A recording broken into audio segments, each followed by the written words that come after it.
accrochés à elle. Une des fourmis se dresse sur ses pattes de derrière et dit « Te voilà bien avancé. Les choses ne sont pas faites pour parler. Il ne faut pas les obliger à parler. Si tu demandes à ce mur de te dire quelque chose, il te dira « Mur ». Comme la poire a dit « Poire, bravo ». Et il tombera en poussière. Et si tu demandes à la terre de parler, fais attention, elle criera « Terre » si fortement que l'univers entier pourra l'entendre.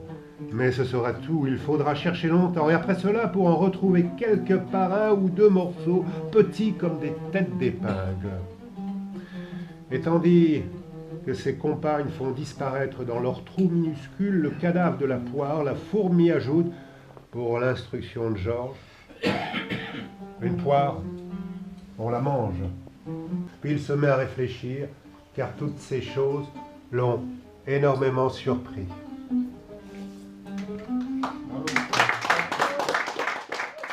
Mes amis, j'aimerais faire une remarque après ce poème.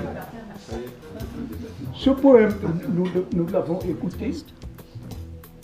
Moi, je ne peux pas m'empêcher de faire la réflexion suivante. Ce poème, tel qu'il est, me rappelle la peinture sur les tableaux. Il y a la peinture qui est facile à comprendre, un paysage, une figure humaine, la scène, pour les chrétiens, ceux qui sont au courant. Et il y a la peinture abstraite. Alors ça, c'est pareil que la peinture abstraite. En fait, Annie, c'est tout ça un peu le truc, c'est que là, c'est vraiment parce que tu rebondis là-dessus, mais en fait, ça veut juste dire que, après c'est un exemple, hein. Mais moi ce que j'aime dans ce poème, c'est qu'en gros il dit une poire, finalement c'est une poire, c'est peut-être pas la peine de la faire parler, c'est peut-être pas la peine d'en faire plus sur une poire. Une poire c'est une poire, en soi c'est poétique déjà, c'est pas mal, parce qu'une poire déjà c'est magnifique quand même. C'est ça que ça dit tout simplement, c'est juste ça. Et la fourmi à la fin lui dit que c'est plus la peine de poser des questions, de toute façon t'as déjà tout sous les yeux.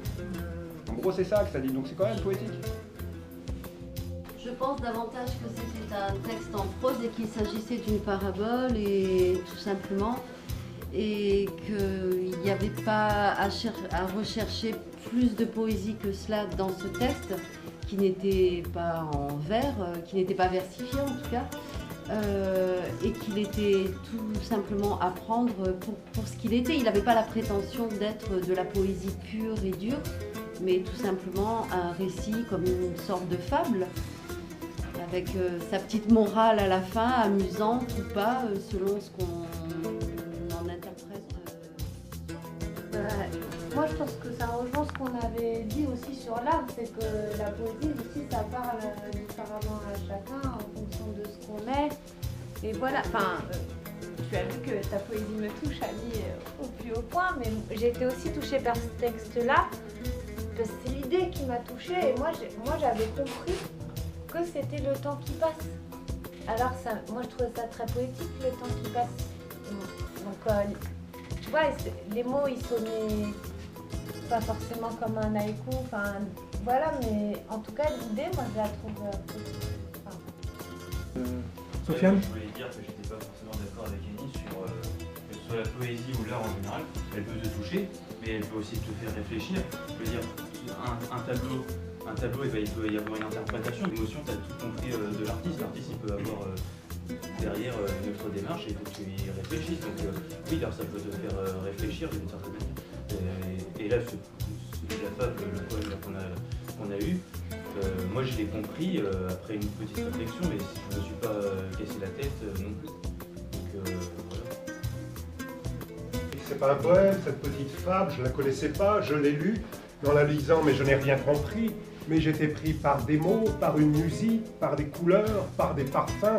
Et pour moi, c'est ça la poésie. J'ai pas besoin de comprendre forcément avec ma tête, mais juste à me laisser prendre, écouter et porter. J'ai rien compris, moi, dans ce... J'ai absolument rien compris, mais il y avait de l'humour aussi, beaucoup d'humour. Et ça, waouh, merci.